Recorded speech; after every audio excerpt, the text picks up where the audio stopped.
Kita bahas penangguhan penahanan tersangka kasus pagar laut di Kabupaten Tangerang, Banten bersama Komisioner Kompolnas Muhammad Khairul Anam dan mantan Kabariskim Polri, Pak Susno Duaji. Selamat petang Pak Anam, Pak Susno.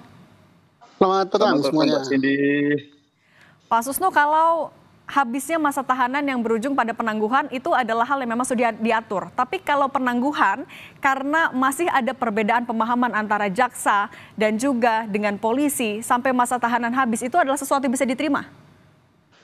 Ini yang agak aneh ya, yang menimbulkan pertanyaan, yang menimbulkan kekecewaan ya. Mengapa penahanan habis? Karena sudah 2 kali berkas perkara dikirim, ditolak dengan petunjuk agar kasus ini ditarik ke ranah tindak pidana korupsi. Nah, sedangkan Polri mengajukan pasal ini adalah tindak pidana pemalsuan 263.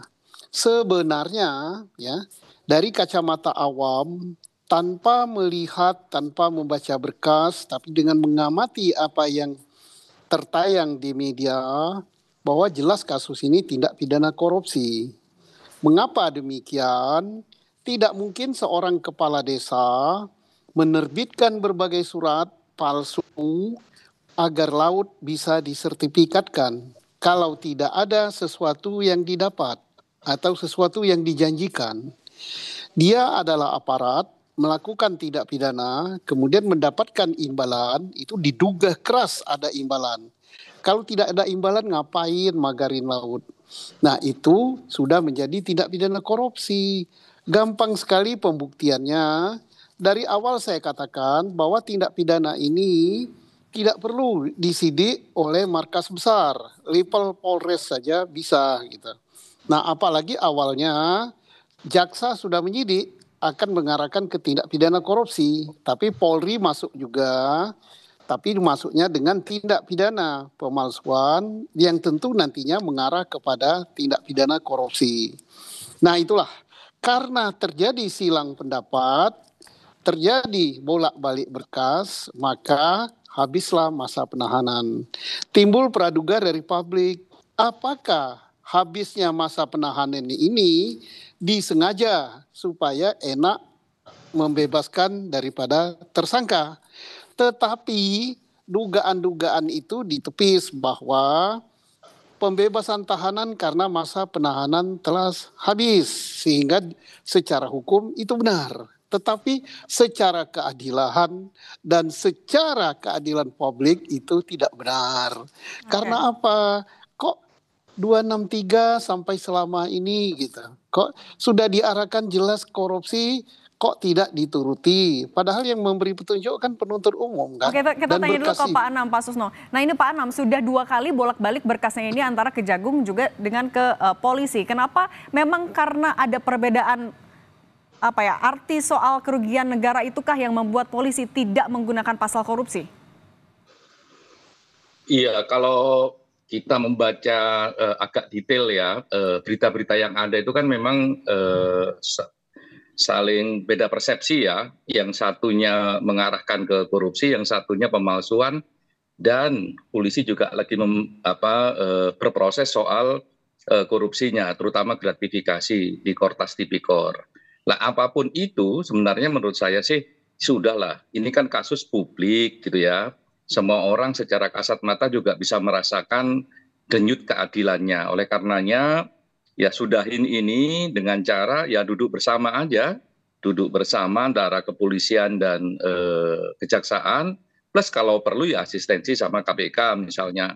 Ya karena memang pemalsuan kayak begini ini ya dekat dengan isu minimal dekat dengan isu gratifikasi yang itu di bawah ranah korupsi gitu. Karena ini kan, tapi kalau versi dari polisi ya ini sampai dilakukan penangguhan penahanan. Alasannya juga karena apa sih? Ya karena masa tahanannya memang habis. Kalau tetap ditahan memang persoalan. Ya, tapi status tersangkanya kan masih tetap jalan. Status penyidikannya tetap jalan. Nah, oleh karenanya penting bagi kepolisian dan kejaksaan untuk duduk bersama. Kalau perlu misalnya gelar perkara khusus misalnya begitu ya, libatin Kompolnas, libatin Komjak, misalnya begitu, untuk melihat sebenarnya ini apa sih ini persoalan utamanya, jangan sampai misalnya kesannya itu ya kuat-kuatan institusi, dan itu kan nggak baik bagi penegakan hukum kita. Ya, polisi jadi nggak baik, jaksa juga dilihat nggak baik kalau terus-terusan begini. Nah, kalau misalnya kalau ini berdasarkan penjelasannya, detailnya kami belum tahu. Kalau penjelasan apa namanya polisi, Bareskrim, itu kan kalau ditarik ke mana apa ke korupsi, nggak ada kerugian negara. Iya, korupsi kan tidak hanya soal kerugian negara, gratifikasi juga iya, gratifikasi kan tanpa kerugian negara juga iya, memungkinkan itu. Tapi apapun itu, kalau menurut saya memang dua institusi ini harus duduk. Kalau perlu memang asistensi sama KPK, agar apa kasus ini bisa dibuka seterang-terangnya dan tidak hanya berhenti di level kelurahan, kecamatan, petugas lapangan di apa urusan ATR BPN, kan sementara tersangkanya itu aja. Padahal kalau lihat skema kepentingan nggak mungkin berhenti di situ. Oke, Pak Susno, tapi dengan dilakukannya penangguhan penahanan, apakah ini akan memperlambat atau menghambat penyidikan kasusnya? Atau sebenarnya bisa saja sih baik itu soal dokumen palsu maupun juga soal tipikor ini juga bisa dilakukan secara bersamaan?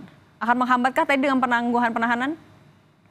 Saya sangat sependapat dengan Pak Hairul Anam. Itulah Kompolnas yang bagus, yang reformis ya. Jadi ini jelas sekali ya.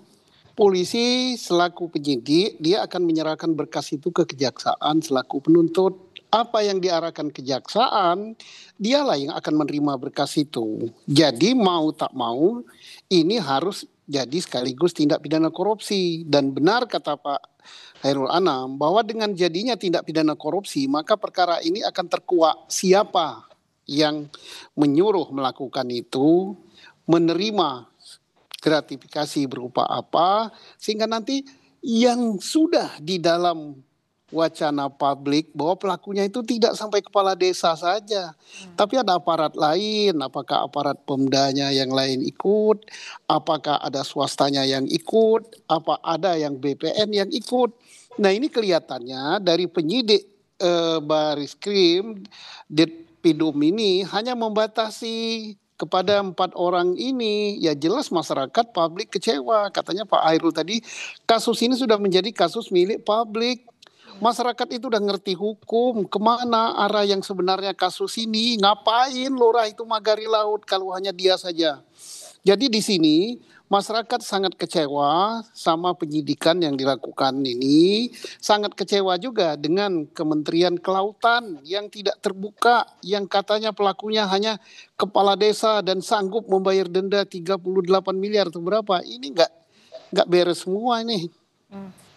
Pak Anam, bagaimana Anda menjawab tadi soal kekecewaan publik? Bagaimana Kompolnas akan memastikan mendesak polisi agar kasus ini tidak dalam tanda kutip seperti terabaikan? Iya, sebenarnya kalau mau jalan keluar ya, jalan keluar salah satunya adalah memang ya udahlah kejaksaan sama Bareskrim tidak hanya di Ditpidum tapi juga Kortas Tipikornya duduk bersama. Sebenarnya arah kasusnya ini gimana? Ya kalau perdebatannya sampai saat ini misalnya ngomong secara formal kerugian negaranya enggak ada, kan ada gratifikasi.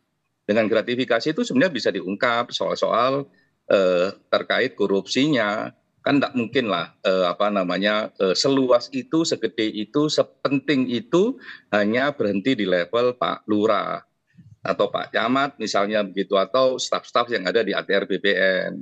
Nah itu kan pasti ada sesuatu yang lebih gede, termasuk juga kalau gratifikasi kan harus ada yang ngasih duit.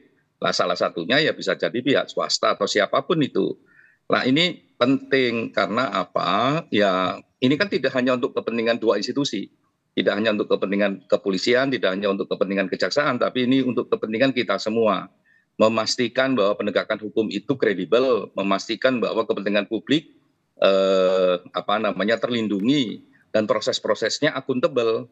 Lah kalau enggak ya susah. Lah kalau Kompolnas akan mendorong ya ini bisa gelar perkara khusus yang bisa melibatkan kami, termasuk juga kalau mau, karena ini butuhnya juga cepat ya, karena akuntabilitas proses itu salah satunya juga efektivitas kerja, ya kecepatan proses, ya bisa juga sama-sama juga melibatkan Komjak. Kalau memang perlu juga bisa melibatkan rekan-rekan di KPK sebagai asisten misalnya begitu. Oke, Pak Susno, yang tadi untuk memastikan kasus ini bisa berlanjut dengan akuntabel, apa yang mesti dilakukan paling cepat oleh polisi? Singkat saja, Pak. Polisi harus segera menuruti apa yang dilakukan oleh jaksa, yaitu dengan koordinasi antara Direktorat Pidana Umum dan Direktorat Pidana Khusus sekaligus menangani tindak pidana pemalsuan dan korupsi dan ungkap sampai ke atas siapa yang itu, dan kerugian negara tidak perlu kok. Suap itu korupsi, gratifikasi korupsi, kolusi juga korupsi kok. Iya, betul itu. Gratifikasi nggak usah kerugian negara, memang bisa langsung itu. Ya. Oke, ini yang artinya kan kita tunggu ya seberapa cepat juga polisi akan bisa melanjutkan kasus ini. Pak Susno Duaji, Pak Hoirul Anam, terima kasih sudah berbagi di Kompas Petang. Sehat selalu semuanya.